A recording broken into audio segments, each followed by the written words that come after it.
tonight for your viewing pleasure I have this, the NiZHi TT-028. This is basically what I like to call the sound cube. Here's what I mean. It plays sound and it's a cube. So let's take a look at it. So as you can tell, this thing is going to be rather basic, and you can tell by how small that screen is. That's maybe an inch, I'm not really sure. Very small. And the speaker is almost as big, it's about 2 inches. But as you'll see here in a minute, this particular speaker is actually very good despite that. I paid $10 for this one, and you can find them on Amazon.com, where they have a bunch of variations. Trust me, this is the one you want, and you'll see why here in a little bit.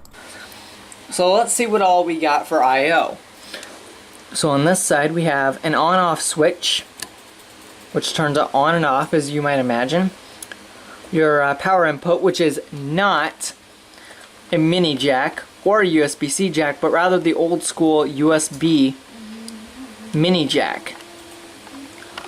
You also have on the top your antenna, which you can pull in and out for better sound.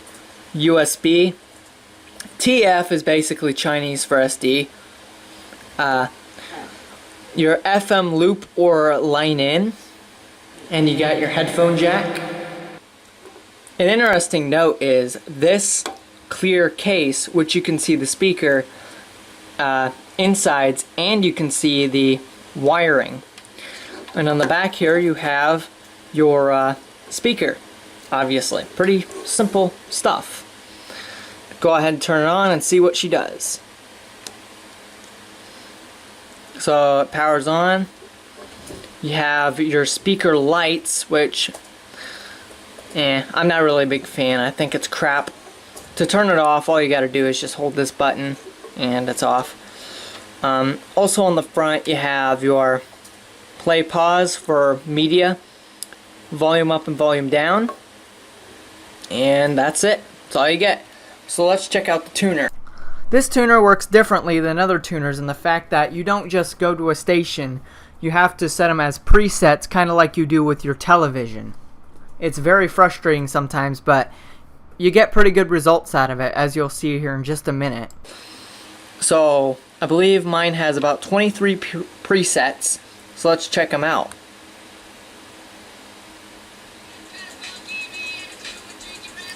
Alright, so let's go all the way to preset 1.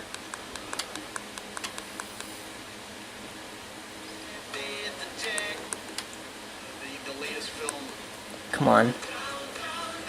Now, one really bad thing I do not like right off the bat is I do not like how I have to hold this in order to get volume. They should have made that front and center.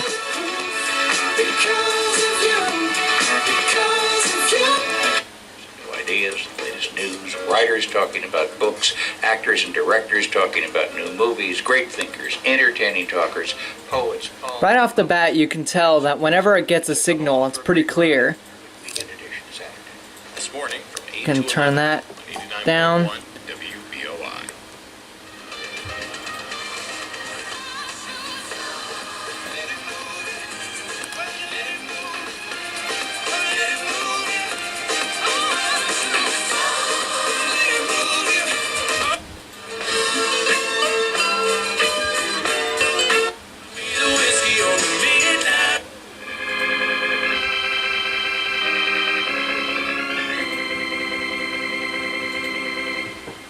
Invite a friend to listen to a...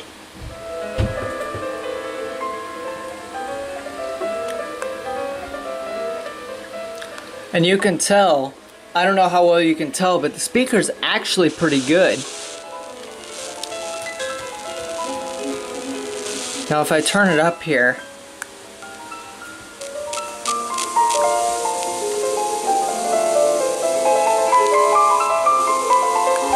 I can't really demonstrate it with that type of music, but if we go to another part of the band, You told me you never fall in love. Magic 95.1. Magic 95.1 First Federal Bank in the Downtown Improvement District congratulate Chandra Reichert at her Pay It Forward contest nominee. This is also a very loud speaker. I can't really demonstrate. From Lunch on the Square. Join us next Thursday for your chance to win. Lunch on the Square. As you can tell, that's not even full volume. It gets pretty loud. It's enough to fill the room with sounds. Now, as you can tell, it tried to get 96.3 XKE, but it failed miserably. So we're at 96.0.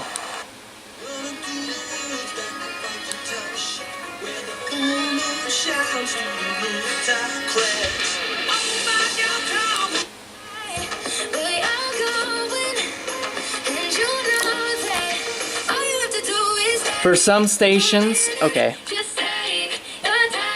For some stations, keeping the antenna down will also yield okay reception.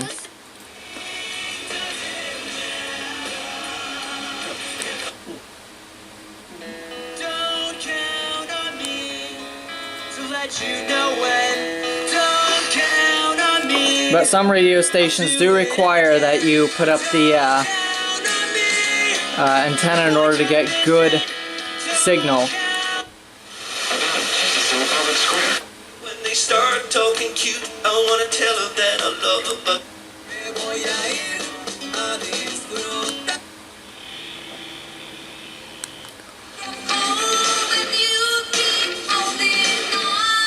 I didn't know they still played this stuff on the radio.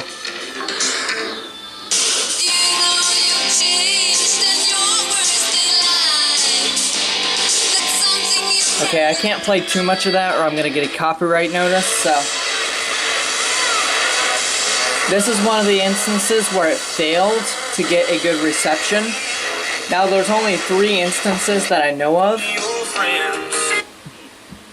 People add, The Academy Award for she's really good. And it never got my, the radio station 107.9. So it's a pretty good tuner, but it's missed a few. It is unfortunately not that good at tuning. To a certain extent, there's some radio stations it will pick up great. Most of the ones that they didn't pick up, this thing didn't pick up rather, were not local radio stations. Some that are based 30, 40, 50 miles away. So this is not that great if you don't live in an area where you get good radio reception and coverage. So with that out of the way, let's try out the speaker itself. So now let's try out the line input, also known as the aux input. Now this is connected to my phone, which is actually on the ground right now. So let's check it out. See how good it is. I'll play just a few tracks.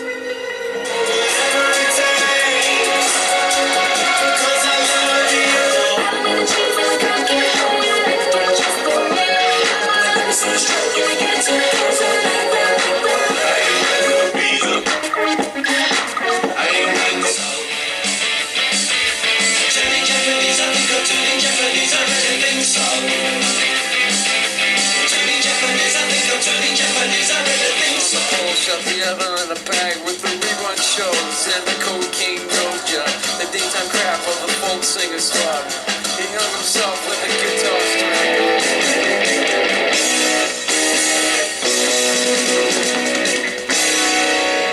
So as you can tell, the speaker on this thing sounds pretty dang good, despite its size. And well, this doesn't really dance to any beats, just there.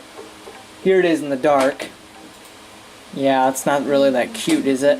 But it sounds pretty darn good with line in. So let's see how it sounds when I put a couple MP3 files onto a USB stick.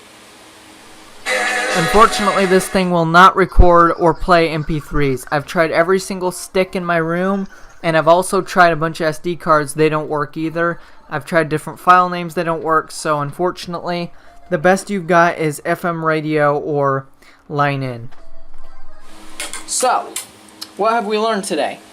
Well, we have learned that This thing is a hunk of crap. Oh no, I'm just kidding. This thing for FM radio listening is perfect. For listening to line inputs, it's perfect. But unfortunately, it is hindered by its inability to play MP3 files on the USB stick. And I'm sure SD card's the same way. Still, for $10, this is still a pretty screaming deal for something like this.